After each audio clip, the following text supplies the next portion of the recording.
ನಮಸ್ಕಾರ ವೀಕ್ಷಕರೇ, welcome to ನಮಸ್ತೆ ಇಂಡಿಯಾ ಕುಕಿಂಗ್ ಚಾನಲ್. ಇವತ್ತು ನಮ್ಮ ಚಾನಲ್ನಲ್ಲಿ ಮಸಾಲ ಮಜ್ಜಿಗೆ ಮಾಡೋದು ಹೇಗೆ ಅನ್ನೋದನ್ನು ನೋಡೋಣ.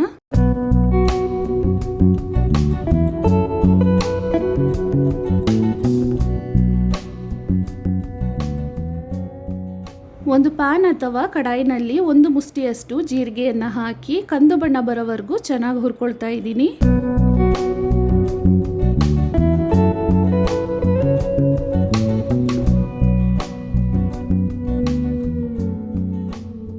ಸೀದ್ ಹೋಗಕ್ಕೆ ಬಿಡಬಾರ್ದು, ಈ ರೀತಿ ಹುರ್ಕೊಬೇಕು. ಒಂದು ಮುಷ್ಟಿಯಷ್ಟು ಕರಿಬೇವಿನ ಸೊಪ್ಪನ್ನು ಹಾಕ್ತಾ ಇದ್ದೀನಿ. ಇದನ್ನು ಡ್ರೈ ಆಗೋವರೆಗೂ ಚೆನ್ನಾಗಿ ಬಾಡಿಸ್ಕೊಬೇಕು.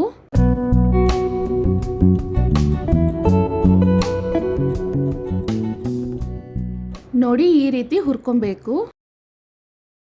ಮಿಕ್ಸಿ ಜಾರ್ನಲ್ಲಿ ಹುರಿದಿರುವ ಜೀರಿಗೆ ಮತ್ತು ಕರಿಬೇವಿನ ಸೊಪ್ಪನ್ನು ಹಾಕಿ ನುಣ್ಣಗೆ ಪುಡಿ ಮಾಡ್ಕೊಳ್ತಾ ಇದ್ದೀನಿ.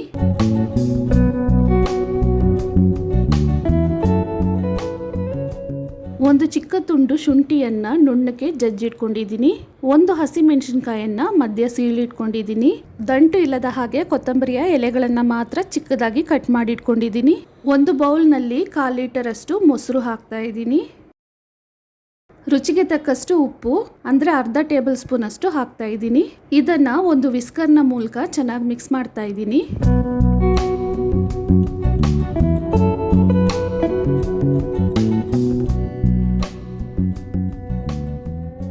ಇವಾಗ ಮಜ್ಜಿಗೆಗೆ ಬೇಕಾದಷ್ಟು ನೀರನ್ನು ಹಾಕೊಳ್ಳೋಣ.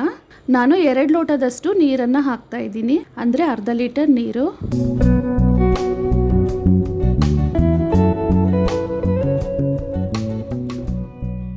ಮಜ್ಜಿಗೆ ಇನ್ನೂ ನೀರಾಗಿ ಬೇಕಂದರೆ ಇನ್ನು ಸ್ವಲ್ಪ ನೀರನ್ನು ಹಾಕೊಬಹುದು.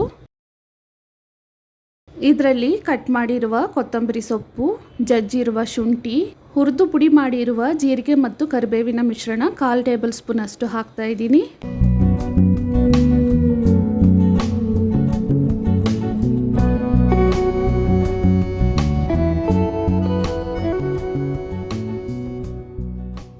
ಮಧ್ಯ ಸೀಳಿರುವ ಹಸಿರು ಮೆಣಸಿನಕಾಯಿನ ಹಾಕಿ ಚೆನ್ನಾಗಿ ಮಿಕ್ಸ್ ಮಾಡ್ತಾ ಇದ್ದೀನಿ.